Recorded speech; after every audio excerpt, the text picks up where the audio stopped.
What's going on, guys, and welcome to Friday Night Gas, the podcast with gas. I am, as always, your happy and humble host, Jamie, and I am here, as always, with my co-commentator and partner in crime, Lum. Lum, what's going on, brother? You alright? Yeah, man. All good. All good. Welcome. Another episode. Welcome to Friday Night Gas Reloaded. New transitions, new setup. We're in for a good show, clearly. Someone's happy with their work they created. Somebody is very happy with the work they've created. However, somebody is very, very unhappy with their FPL team for yet another week. But I'm not the only one, am I?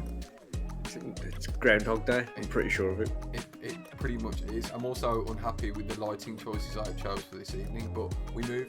That's how we do. So, Lum, the weekend's just gone. Manchester United have lost yet again to a Crystal Palace team because we're shit. But Chelsea, We won. are back. Apparently. Happy with the result. Yeah, I mean, I've been happy with it. The commentator actually made a comment. Hang on. The commentator made a comment, though. Yeah, it's a double thing. Commentator commented. Would you believe? He made a statement about how Chelsea on paper should have won every game they played, but we haven't. He said, because he was on about the possession, he was like, Chelsea are in charge and all this stuff, and he was like, yeah, but they have been all season, they should have won every game on XG. But we finally put the ball in the back of the net. Mudryk scored, nice goal. Broyes was a bit lucky, but we need that little bit of luck, I think, to get us off the ground and start moving up the league. Put some wins together. So maybe Nicholas Jackson's been the problem. Or is it Raheem Sterling? It could be. He was out with an illness. Yeah, shitness. He did come on. Absolute wankness, FPL Titus. He came on and got booked, Yeah. which was nice to watch. So I came on for 0. Lovely stuff. I wonder how that will factor into one of our fucking teams, Braz. I wonder which one of us it is. So, FPL, not particularly great, but we'll get to that. But PL, good for you. And on my side of the fence, both were really shit. So, shall we have a look at how we got on this week? Let's look. 45 points for game week 7. An absolute masterclass of one transfer, but it all went fucking wrong everywhere else. Let's start with the goalkeeper, Edison. Man City playing Wolves. 1-2-1, all thanks to the Korean guy. The Korean guy. Hwang Hee-chan. We've got a Gas Cloud episode coming up this weekend. Deke, I want a fucking public apology to Hwang. A poem. Anything. Edison conceding 2 against Wolves. Estepinian -2 had an absolute fucking shocker against Villa. Yeah. Which is quite funny because when I was looking at it earlier, Newcastle get battered by Brighton. Brighton get battered by Villa, who were battered by Newcastle. So yeah, Brighton, nobody saw a 6-1 coming. Unfortunately, Estepinian -2, hooked at half time and looks to be injured, which adds more of a headache for upcoming transfers. Udoggy, 1 point. Spurs.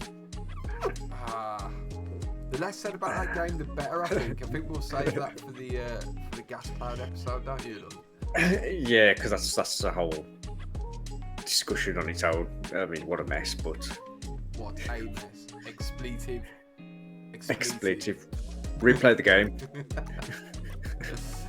Udoggy with 1 point. Gabore, 2 games he had to play. Got 3 points. Really, really disappointing transfer. Not overly concerned because only brought him in as an enabler, to be honest. But yeah, 3 points over 2 games is pretty rough. Rashford, again not returning. Oh, mate, Rashford's really causing me issues at the moment, man. As a Man United fan, I love him, but as an FPL asset, he's garbage. I wanted to get him in, but I couldn't afford him. And I'm glad I couldn't afford him because it's not working out for him. It's really not working out for him. No Manchester United assets at the moment are working out for anybody by the looks of it. Nah, no. Foden, 2 points. Again, the mighty Wolves, the old gold, putting City to the sword. Cannot wait to hear Andrew Deakin's take for hear him to wax absolutely lyrical about Gary O'Neill. Saka, stuck with him. Thought he would play. He did play. Injured again. Then got injured the next game.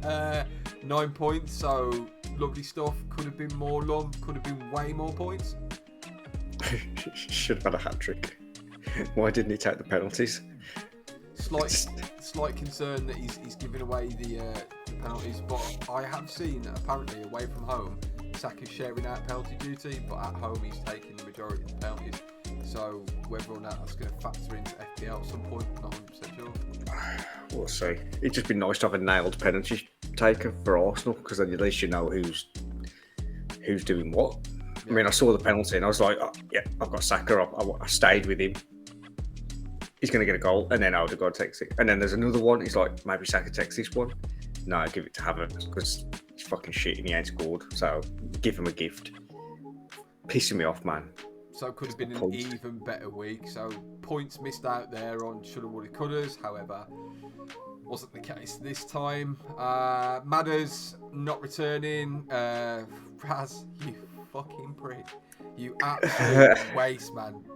Dickhead. Fucking, some of me partially is happy he got robbed at the World Cup, but it might be a bit strong. Raz coming on, getting booked, no returns, ill in the week, pussy-itis. Up top, Captain Haaland doing an absolute blank against the formidable Wolverhampton Wanderers. 4 points. And the masterstroke, the genius, the big brain play, the oracle, the person that sees it before everybody else. Oliver Watkins, Wally Oatkins, bad boy, 23 points. Absolutely smashed it for me in an absolute demolition of Brighton. Never seen such gas as the group chat Saturday when Pez lost his goddamn mind. Slap them. Miss Sorry. On the bench, Areola. Every time I put Areola on the bench, he seems to return.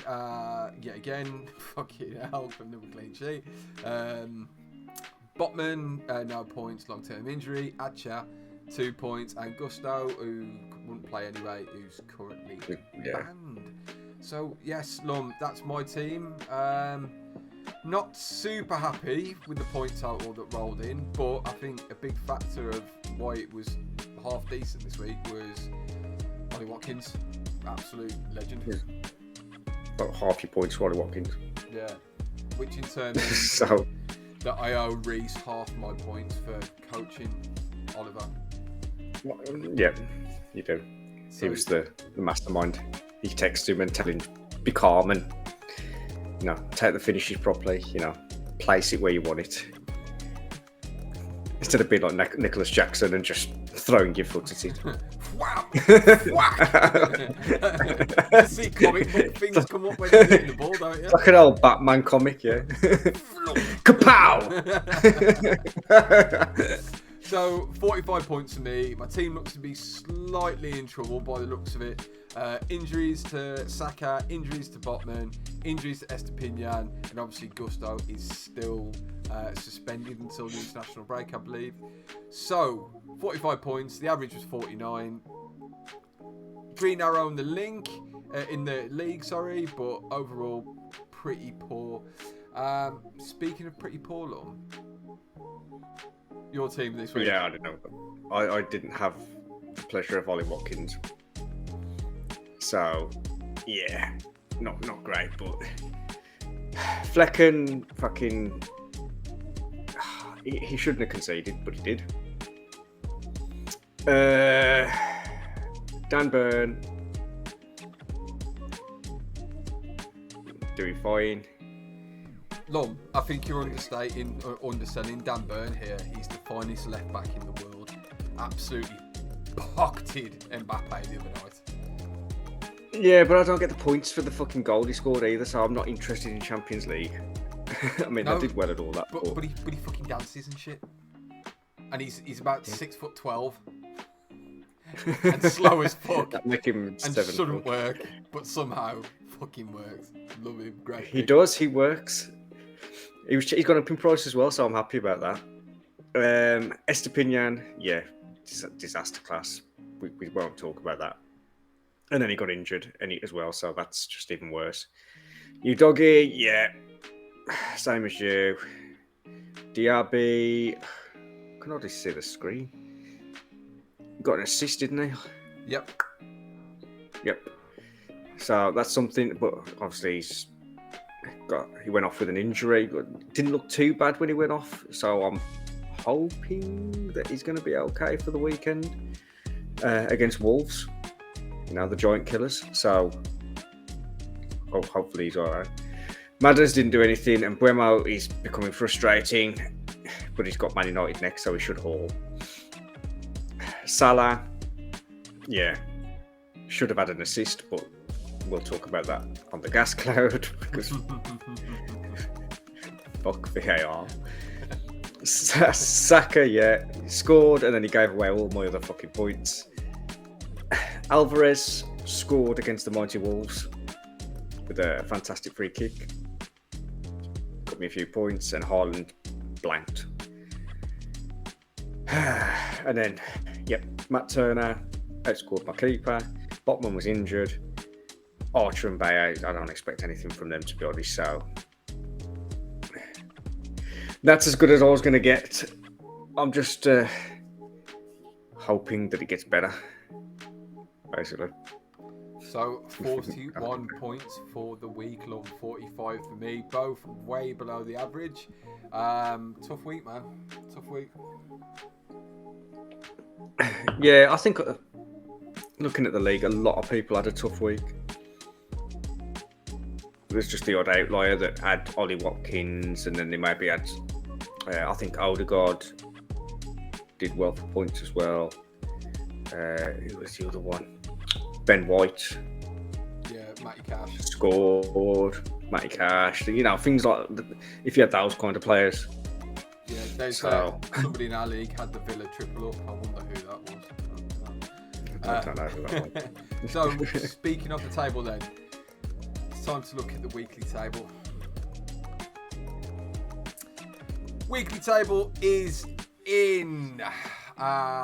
We'll start from the top. Speaking of the Aston Villa triple up, European Tour, AVFC, Aaron Perrin up to first in the league, 64 points this week on a total of 440. Down the Silver Fox, absolute she-show, Andrew Deakin with 39 points this week. Ooh, an absolute howler, but not a howler enough. 39 points up again. Oh god. I'm starting to think that we'll replace me on this show and just put my son here, because Riley Shields with the Backstreet Boys forgot to do his team, red flags galore, and still managed to squeak out 64 points. Don't know how he's doing it, but no, I don't know. Well done, son. It's his birthday next week as well, so yeah, early birthday present, I suppose, but it's only going to get worse from here. Down, this is something we like to see. Down into fourth, Let's Try FC, Benjamin Shields, still 52 points, well above the average, 413 points. The Professor, non-mover this week at 5, Anulio Aluko, Reece Banks with 55 points. Upper place, Lee Jackson, Jacko FC on 49 points. Up as well, I like to play Liam Palmer with 41 points. Up with 45 points is me, Change Name FC, Jamie Shields. Looking awfully close between myself, you, and Jacko. Only 7 points in it. Down to 9th, Deltoids Assemble. Joe McMillan clearly forgot to take his vitamins and say his prayers on 33 points. Up into 10th, the Gas Man. One of the stars of the show coming this weekend, I can assure you of that. Real Bates, Ashley Bates, 58 points. Another good week for Bates. Sinking like a potato is Crouch Potato. Mike Banks, 34 points. Another stinker of a weekend. Came in hot, topped the league, down to 11th. 12, Big G, John Gillam, Belong United, 39 points.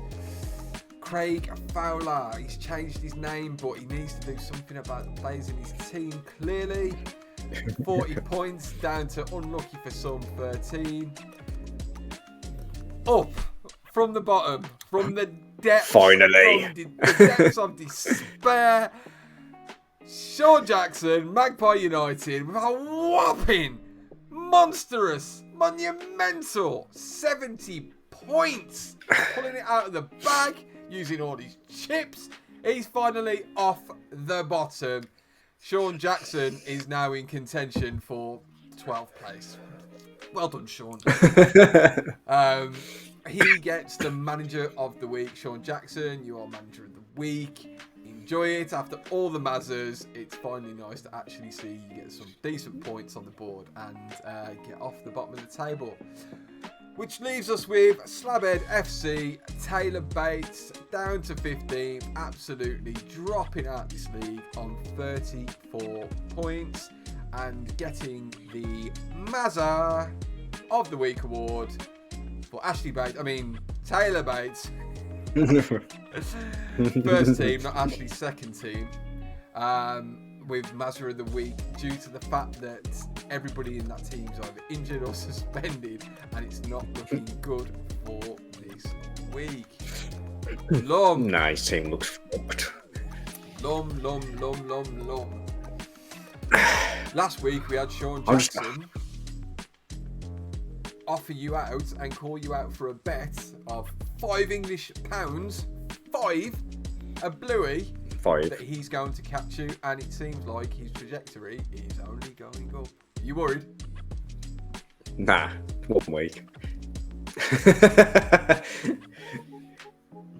Said 1 week does not make a season. 1 week. He needs to do that for the rest of the season. So we'll see what he can do. And he's burnt all his chips. Yeah, burnt all his chips. I've got all of mine left. I've used a wild card and you get another one. So I'm fine. Thank you. A great man has said I'll that take before. this money. 1 week does not make a season. Don't back the early kickoff, and Eddie Howe's the guy. Apparently so. So our teams look to be slightly muddied, Lum. We've got a few injuries and a few things that we need to consider, especially with the likes of Saka potentially being out, some defensive worries, and City's absolute stinking run that is coming up, although they are pretty much fixture-proof. So let's have a look at a new segment on the show, a new one, show off some more graphics. And have a look at some of the most transferred in players this week on the hit list. Oh, look at that. Brand new, brand spanking. Oh, it's that side. Ba-da! So this is the segment of the show where me and Lum are going to have a look at 3 players each week, at the most transferred in players. Have a look how they could potentially get into our teams, how they should potentially get into your teams, and have a look at the fixtures and the ownership, and whether or not we're potentially looking at including them. So first player on the hit list is the other Korean guy, Heung-min Son, or Son Heung-min, currently with 51 points. Long. What we saying about Son? Well, he seems to be starting down the middle. Even though Richarlison's back in the team, Richarlison's gone out to the left, which is a good thing. Spurs have got good fixtures coming up. So, I mean, if you can get him into your team, he's a solid pick. There's no reason why you shouldn't be. I mean, saying that, I did have him for the Sheffield United game where he got 2 points. And then I took him out and he got, as you can see, 14 and 7. That's just my luck this season. I don't know. Can't explain it. You play Sheffield United, who gets spanked by Newcastle, but Spurs scrape across, and their style guy does nothing, blanks. It's just frustrating, but he's still a good pick. I won't hold it against him. Prick. It seems crazy that Spurs can go and play Sheffield United and he only comes away with 2 points, but then play Arsenal and he comes away with 14 points, then play Liverpool and come away with 7 points. Like, it's a 21-point swing that you've missed out on because he didn't do the thing against Chefs, which is mad to see, especially when the next game week we're coming up to now is Luton, then Fulham, then Crystal Palace, with, like you said, Son playing through the middle. 51 points. His ownership is 24.8% there. However, I had a look earlier and now Son's over 25% owned. So people are clearly putting him in. I'll be honest with you, I've been looking at him. I've frustrated with the likes of Sterling, Rashford, and even Saka to a degree. He's somebody that is most definitely on my hit list. Yeah, I'd like to get him in. There's other injury concerns that I've got, and I've already made 2 changes this week, so I'd have to take a -4 to get him in, and I'm not sure I want to do that. I'm going to have to keep an eye on these injuries and see what's going on. Yeah, most definitely. I'm definitely considering him potentially for a hit. I have to sort out my midfield. If I'm going to go without Salah, I'm going to have to have a look at the next best equaliser with the money that I've got. Heung-min Son or Son Heung-min or Sonny, however you want to pronounce it, is number 1 on the hit list. Number 2 on the hit list, Ollie Watkins, 54 points, had an absolute blinder against Brighton, as seems to have been pretty steady for the majority of the season. 5 points against Palace, 9 points against Chelsea, 23 points against Brighton. Absolutely smashed it. Again, 23.3% owned. When I checked earlier, that was close to 24.4%. Seems to be the guy that everybody's bringing in, and seems to be the natural replacement as it stands for Alvarez, which is what I find a bit mad that people are taking out City players for Aston Villa players, especially after Alvarez again returning the weekend. Yeah, I mean, Villa have got some decent fixtures up. I mean, I said to you earlier when we were looking through the video, the graphics that you'd put up, the West Ham game, it's down as a green fixture at rated 2. Nah, not for me. That's a tough game. Same for the Wolves game. I don't think that's going to be super easy. I know they've just battered Brighton, but Wolves have just beat Man City, which nobody does. So, and it's a derby. So, I mean, yeah, could be a fiery game. Form tends to go out the window, doesn't it, for derbies? Not just for players, but also for teams. So it could go one way or the other, which would be super interesting, Lum, because our episode of Gas Cloud will feature 2 Wolves fans and 1 Aston Villa fan. So that'll be well worth watching, won't it?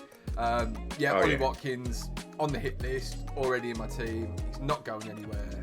Wolves coming up next. I've got a relatively good feeling that he's going to return in that game. West Ham could go either way, and Luton. If Luton really go toe-to-toe with Villa, I can see Villa absolutely decimating them. So that's the hit list, Lum. 3 players that potentially either you should bring in, could bring in, or look to bring in. Anybody that sort of tickles your pickle at all? Well, I've already got Salah, so he tickled my pickle. To be honest, they're all good picks. If I could get them all in, I'd have them all. But I can't. So, out of all of them, probably with the fixtures, I'd probably like Son. Because I know Villa's fixtures look good, but Wolves and West Ham, You're really not that sure easy. That West Ham one, are you? They've been good this season. You know, they've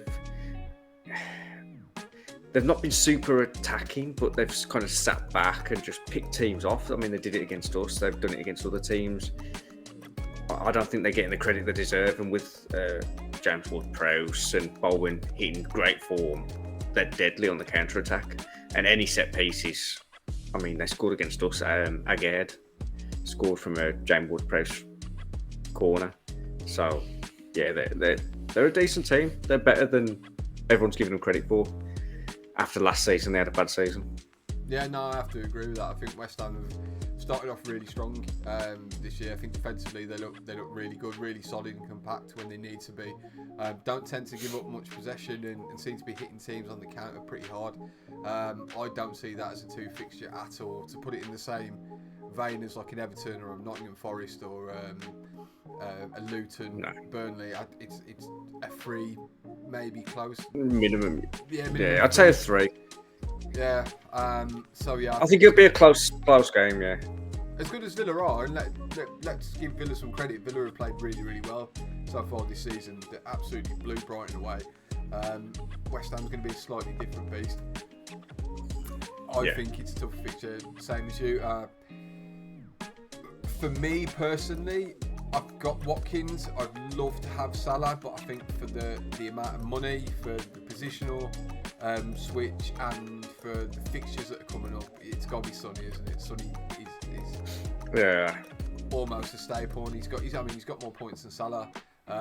He's 3 million cheaper. It's kind of a no-brainer, isn't it? Yeah, that's who if I could get him in, that's who I'd want to get in. I mean, I'll have a look at my team, like I say, and see how the injuries are doing and when people are due back. And if I can get him in, I mean, like I say, I've made 2 transfers. I'd have to make another one. If I can get him in on 1 transfer for like a Saka or something, then it might be worth it. But I'd have to look at my team and see exactly what's going on. But that would be my transfer, Saka to Son, if I could do it. So, injuries, crisis, Saka out, defensive woes, and putting in Son that you've already taken out potentially. It looks like it's going to be a busy old weekend for FPL Lum. Yep. Should be a lot of fun. This is our first video this week. This is the first of 2 videos. We've got the gas cloud coming back, where myself and Lum and a couple of mandem will all get together, get drunk and talk a load of balls. On the agenda will definitely be the VAR result, will definitely be Aston Villa versus Wolves, and then anything else that sort of pops up, kind of like why James Ward-Prowse isn't in the England team again. So yeah, so join us, get yourself a drink, join us for our next long form video, which is the Gas Cloud episode 2. Myself, Lum, and a couple of our friends, and here's to FPL. Thanks for watching, and from 2 Korean guys to everybody else, we'll see you next time. Peace. Bye.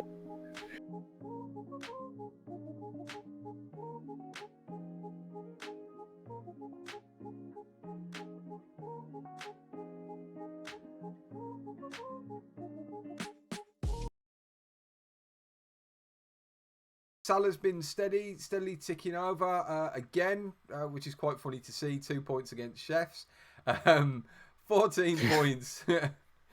Oh, hang on, I've got the wrong graphic on. Forget that. Forget that bit. Fuck, I might need to edit that bit out. Yeah, that's mad. That I've put the same graphic on for Salah.